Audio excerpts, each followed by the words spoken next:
ನಮಸ್ಕಾರ. ಕಾಫಿ ಆಯ್ತಾ ಸ್ನೇಹಿತರೆ? ಕರ್ನಾಟಕದಲ್ಲಿ ಈ ಮುಡ ಹಗರಣ, ವಾಲ್ಮೀಕಿ ಹಗರಣ, ಈ ರೀತಿ ಎಲ್ಲ ಹಗರಣಗಳಿಂದ ಸಿಲುಕಿ ಒದ್ದಾಡ್ತಾ ಇರುವಂತಹ ಸರ್ಕಾರ ಇದರಿಂದ ಏನಾದರೂ ಮಾಡಿ ಜನರ ಮನಸ್ಸನ್ನ ಅಥವಾ ಜನರ ಗಮನವನ್ನ ಬೇರೆ ಕಡೆ ಡೈವರ್ಟ್ ಮಾಡಬೇಕು ಅಂತಕೊಂಡು ಬಹಳಷ್ಟು ಪ್ರಯತ್ನ ಪಡ್ತಾ ಇದೆ.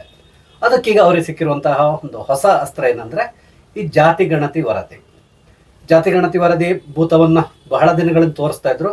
ಹೊರಗಡೆ ಬಿಡ್ತೇವೆ, ಹೊರಗಡೆ ಬಿಡ್ತೇವೆ, ಹೊರಗಡೆ ಬಿಡ್ತೇವೆ ಅಂತ ಹೇಳ್ತಾನೆ ಇದ್ರು. ಆದರೆ ಇಲ್ಲಿವರೆಗೆ ಅದನ್ನು ಮಾಡಿಲ್ಲ. ಅದು ಈಗ ಪುನಃ ಮುನ್ನೆಲೆ ಬಂದಿದೆ. ಮೊನ್ನೆಷ್ಟೇ ಸಿದ್ದರಾಮಯ್ಯನವರು ಒಂದು ಸ್ಟೇಟ್ಮೆಂಟ್ನ ಕೊಟ್ಟರು.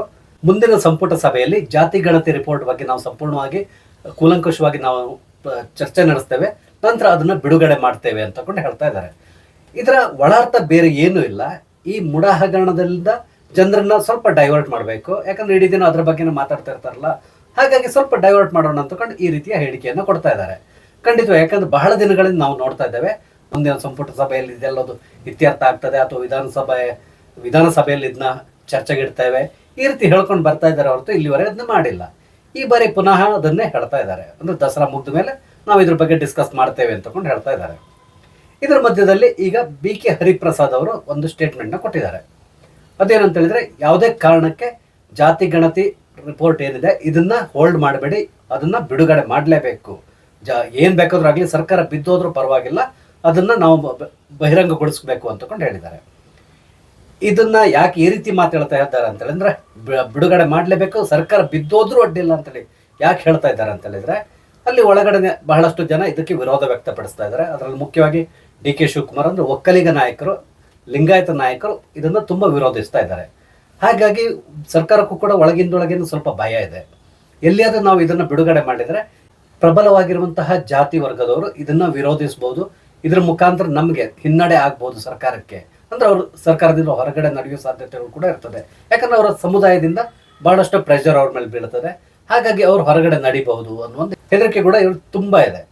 ಆದ್ರೆ ಈಗ ಇನ್ನು BK ಹರಿಪ್ರಸಾದ್ ಏನ್ ಹೇಳ್ತಾ ಇದ್ದಾರೆ ಅಂದ್ರೆ, ಯಾವುದೇ ಪ್ರಬಲ ಸಮುದಾಯದವರು ಇದನ್ನ ವಿರೋಧಿಸಿದ್ರು ಅಡ್ಡಿಲ್ಲ, ಬಿಡುಗಡೆ ಮಾಡಲೇಬೇಕು. ಈ ಮುಖಾಂತರ ನಾವು ಹಿಂದುಳಿದ ವರ್ಗದವರಿಗೆ ಸಪೋರ್ಟ್ ಆಗಿ ನಿಲ್ಬೇಕು ಅಂತಕೊಂಡು ಹೇಳ್ತಾ ಇದ್ದಾರೆ. ಈ ರೀತಿ ಅವ್ರು ಹೇಳ್ತಾ ಇದ್ದಾರೆ. ಆದರೆ ಸಿದ್ದರಾಮಯ್ಯನವರು ಇದನ್ನ ಬಿಡುಗಡೆ ಮಾಡ್ತಾ ಇಲ್ಲ ಅನ್ನೋದನ್ನ ನಾವು ಹೇಳಲಿಕ್ಕೆ ಸಾಧ್ಯ ಇಲ್ಲ. ಯಾಕಂದ್ರೆ ಇದನ್ನ ಬಹಳ ದಿನಗಳಿಂದ ಹೇಳ್ಕೊಂಡು ಬರ್ತಾ ಇದ್ದಾರೆ. BK ಹರಿಪ್ರಸಾದ್ ಇರ್ಬೋದು ಅಥವಾ ಸಿದ್ದರಾಮಯ್ಯನವರು ಇರ್ಬೋದು, ಇವ್ರು ಮಾತಾಡ್ತಾ ಇರುವುದರ ಔಚಿತ್ಯ ಏನಂತ ಹೇಳ್ಕೊಂಡು ಕೂಡ ನಾವು ಯೋಚನೆ ಮಾಡಬೇಕಾಗಿದೆ.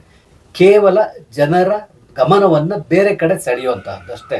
ಇಡೀ ದಿನ ಮುಡ ಹಗರಣದಿಂದ ಜನರು ಮುಡ ಹಗರಣದ ಬಗ್ಗೆನೇ ಮಾತಾಡ್ತಾ ಇರ್ತಾರಲ್ಲ, ಇದನ್ನು ಸ್ವಲ್ಪ ಬದಲಾಯಿಸಬೇಕು ಅಂದ್ರೆ ಬೇರೆ ಇನ್ನೇನೋ ಒಂದು ಹೊಸ ಒಂದು ಹಗರಣವೋ ಅಥವಾ ಹೊಸ ಒಂದು ವಿಷಯವನ್ನು ಜನರ ಮುಂದಿಟ್ಟರೆ ಕೂಡಲೇ ಅದ್ರ ಬಗ್ಗೆ ಮಾತಾಡಲಿ ಶುರು ಮಾಡ್ತಾರೆ ಅಂತಕೊಂಡು ತಿಳ್ಕೊಂಡಿದ್ದಾರೆ. ಹಾಗಾಗಿ ಈ ಜಾತಿ ಗಣತಿ ವರದಿ ಬಗ್ಗೆ ಮಾತಾಡಲಿ ಶುರು ಮಾಡಿದ್ದಾರೆ. ಒಂದ್ ವೇಳೆ ಆ ರೀತಿ ಇವರಿಗೆ ಜಾತಿ ಗಣತಿಯ ವರದಿಯನ್ನು ಬಿಡುಗಡೆ ಮಾಡಲೇಬೇಕಿತ್ತು ಅಂತ ಹೇಳಿದ್ರೆ ಈಗ ಒಂದು 5-6 ತಿಂಗಳಿಂದ ಕಾಯಬೇಕಾದ ಅವಶ್ಯಕತೆ ಇರಲಿಲ್ಲ, ಯಾವತ್ತೂ ಮಾಡಿಬಿಡ್ಬೋದಿತ್ತು. ಆದ್ರೆ ಅದನ್ನ ಮಾಡೋದು ಇಲ್ಲ, ಮಾಡ್ಲಿಕ್ಕೆ ಸಾಧ್ಯನೂ ಇಲ್ಲ ಅನ್ಸ್ತದೆ. ಒಂದು, ಇದು ಸೈಂಟಿಫಿಕ್ ಆಗಿ ನಡೆದಿರುವಂತಹ ಜಾತಿ ಗಣತಿ ಅಲ್ವೇ ಅಲ್ಲ. ಎಲ್ರಿಗೂ ಗೊತ್ತು, ಹೆಚ್ಚು ನನ್ನ ಪರಿಚಯದವರನ್ನು ಬಹಳಷ್ಟು ಜನ ನಾನು ಕೇಳಿದ್ದೇನೆ, ಯಾರು ಕೂಡ ಹೇಳ್ತಾರೆ ನಮ್ಮ ಮನೆಗೆ ಯಾರು ಬಂದಿಲ್ಲ, ಯಾರು ಸೆನ್ಸಸ್ ಮಾಡ್ಲಿಕ್ಕೆ ಬಂದಿಲ್ಲ ಅಂತಕೊಂಡು ಹೇಳ್ತಾ ಇದ್ದಾರೆ. ಇದು ಕೇವಲ ಹಲವರು ಹೇಳುವ ಪ್ರಕಾರ ಎಲ್ಲೋ ಒಂದು ಆಫೀಸ್ ಒಳಗಡೆ ಕೂತ್ಕೊಂಡು ಇವರು ಪ್ರಿಪೇರ್ ಮಾಡಿರುವಂಥ ಒಂದು ರಿಪೋರ್ಟ್ ಅಂತಕೊಂಡು ಹೇಳ್ತಾರೆ. ಅದನ್ನ ಜಯಪ್ರಕಾಶ್ ಹೆಗಡೆ ಹೇಳ್ತಾರೆ, ಕೂಲಂಕುಷವಾಗಿ ನಾನು ಪರಿಶೀಲಿಸಿದ್ದೇನೆ, ಇದು ಸೈಂಟಿಫಿಕ್ ಆಗಿ ಇದೆ ಅಂತ ಹೇಳ್ಕೊಂಡು ಹೇಳ್ತಾ ಇದ್ದಾರೆ. ಖಂಡಿತವಾಗಿ ಸೈಂಟಿಫಿಕ್ ಆಗಿಲ್ಲ, ಅಥವಾ ಇದು ಮನೆಗೆ ಹೋಗಿ ಮಾಡಿರುವಂಥ ಸರ್ವೆ ಅಂತೂ ಅಲ್ವೇ ಅಲ್ಲ ಅಂತ ಹೇಳ್ಕೊಂಡು ಬಹಳಷ್ಟು ಜನರಿಗೆ ಗೊತ್ತಿದೆ. ಇವನ್ ಸರ್ಕಾರಕ್ಕೆ ಕೂಡ ಇದರ ಒಳಗುಟ್ಟೆನನ್ನು ತುಂಬಾ ಚೆನ್ನಾಗಿ ಗೊತ್ತಿದೆ.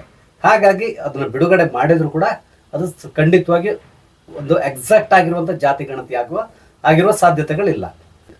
ಬಹುಶಃ ಮುಂದಿನ ವರ್ಷದಲ್ಲಿ ಜನಸಂಖ್ಯಾ ಗಣತಿ ಇರುವ ಸಾಧ್ಯತೆಗಳಿದೆ. ಆ ಸಂದರ್ಭದಲ್ಲಿ ಜಾತಿ ಗಣತಿಯ ಕಾಲಮ್ ಅನ್ನು ಸೇರಿಸಿ ಎಲ್ಲ ಜಾತಿಗಳದ್ದು, ಅಂದ್ರೆ ಈಗ ಹಿಂದೂ, ಮುಸ್ಲಿಂ, ಕ್ರಿಶ್ಚಿಯನ್ ಪ್ರತಿಯೊಬ್ಬರಲ್ಲಿ ಕೂಡ ಜಾತಿಗಳಿದ್ದೇ ಇದೆ. ಎಲ್ಲ ಜಾತಿಗಳನ್ನ ಇವರು ಮಾರ್ಕ್ ಮಾಡ್ಕೊಂಡು ಬರಲಿ, ಆವಾಗ ಗೊತ್ತಾಗ್ತದೆ. ಯಾಕಂದ್ರೆ ಇಲ್ಲಿ ಸಮಸ್ಯೆ ಇರೋದೇನಂದ್ರೆ, ಇವ್ರು ಯಾವಾಗಲೂ ಅಷ್ಟೇ ಕೇವಲ ಹಿಂದೂಗಳಲ್ಲಿ ಜಾತಿ ಪದ್ಧತಿ ಇದೆ ಅಂತಕೊಂಡೆ ವಾದ ಮಾಡ್ಕೊಂಡು ಬರ್ತಾ ಇದ್ದಾರೆ. ಹಾಗಾಗಿ ಹಿಂದೂಗಳ ಮೇಲೆ ಮಾತ್ರ ಟಾರ್ಗೆಟ್ ಹಾಕೊಂಡಿದ್ದಾರೆ. ಅದೇ ಮುಸಲ್ಮಾನ್ ಸಮುದಾಯದಲ್ಲಿ ಎಷ್ಟು ಜಾತಿಗಳಿದೆ ಅದ್ರ ಬಗ್ಗೆ ಯಾರು ಮಾತಾಡಲ್ಲ. ಹಾಗಾಗಿ ಅಲ್ಲಿ ರಿಸರ್ವೇಷನ್ ವಿಷಯಕ್ಕೆ ಬಂದಾಗ, ಮುಸಲ್ಮಾನರಿಗೆ ಇರುವಂತಹ ರಿಸರ್ವೇಷನ್ ವಿಷಯಕ್ಕೆ ಬಂದಾಗ ಅದರಲ್ಲಿ ಕೆಲವರು ಮಾತ್ರ, ಮೇಲ್ವರ್ಗದವ್ರು ಮಾತ್ರ ಅದರ ಬೆನಿಫಿಟ್ ತಗೊಳ್ತಾರೆ ಹೊರತು ಅದರಲ್ಲೇ ಬಹಳಷ್ಟು ಡಿವಿಷನ್ ಇದೆ. ಅವ್ರಿಗೆ ಯಾರಿಗೂ ಬೆನಿಫಿಟ್ ಸಿಗಲ್ಲ ಅನ್ನೋದು ಎಲ್ರಿಗೂ ಗೊತ್ತಿರುವಂತಹದ್ದು. ಇವನ್ ಮುಸಲ್ಮಾನ್ ಸಮುದಾಯಕ್ಕೂ ಗೊತ್ತಿದೆ. ಆದ್ರೆ ಅವ್ರು ಕೂಡ ಅದ್ರ ಬಗ್ಗೆ ಮಾತಾಡಲ್ಲ. ಯಾಕಂದ್ರೆ ಎಲ್ಲರೂ ತಿಳ್ಕೊಂಡಿರೋದೇನು, ಮುಸಲ್ಮಾನ್ ಅಂದ್ರೆ ಒಂದು ಅಂತ ತಗೊಂಡು ಒಂದೇ ಜಾತಿ ಮುಸಲ್ಮಾನ್ ಅಂತೇಳಿ. ಆದ್ರೆ ಆ ಥರ ಇಲ್ಲ. ಅದು ಕೂಡ ಅವ್ರದ್ದು ಕೂಡ ಜಾತಿ ವರ್ಗಗಳು ಏನೆಲ್ಲ ಇದೆಯೋ ಪ್ರತಿಯೊಂದು ಕೂಡ ಮೆನ್ಷನ್ ಆದ್ರೆ ಎಲ್ರಿಗೂ ಗೊತ್ತಾಗ್ತದೆ ಯಾರು ಏನು ಅಂತ ತಕೊಂಡು. ಯಾಕಂದ್ರೆ ಈಗ ಪಸ್ಮಂಡ ಮುಸ್ಲಿಂ ಅಂತೇಳಿ ಹೇಳ್ತಾರಲ್ಲ, ಅವರು ಸ್ವಲ್ಪ ಕೆಳವರ್ಗಕ್ಕೆ ಸೇರಿದವರು ಅಂತ ತಕೊಂಡು ಹೇಳ್ತಾರೆ, ಉಳಿದವರು ಮೇಲ್ವರ್ಗದವರು ಇರ್ತಾರೆ. ಈ ಹೇಳೋ ಲೆಕ್ಕದಲ್ಲಿ ಕೇವಲ ಒಂದು 5-10% ಮಾತ್ರ ಮೇಲ್ವರ್ಗದವರು ಇದ್ದಾರೆ. ಆದರೆ ಆಡಳಿತ, ಬಿಸ್ನೆಸ್ ಪ್ರತಿಯೊಂದು ಕೂಡ ಅವ್ರ ಕೈಲೇ ಇದೆ ಅಂತ ತಕೊಂಡು ಎಲ್ಲರೂ ಮಾತಾಡ್ಕೊಳ್ತಾರೆ. ಇದು ಗೊತ್ತಿರುವಂತಹ ವಿಷಯ.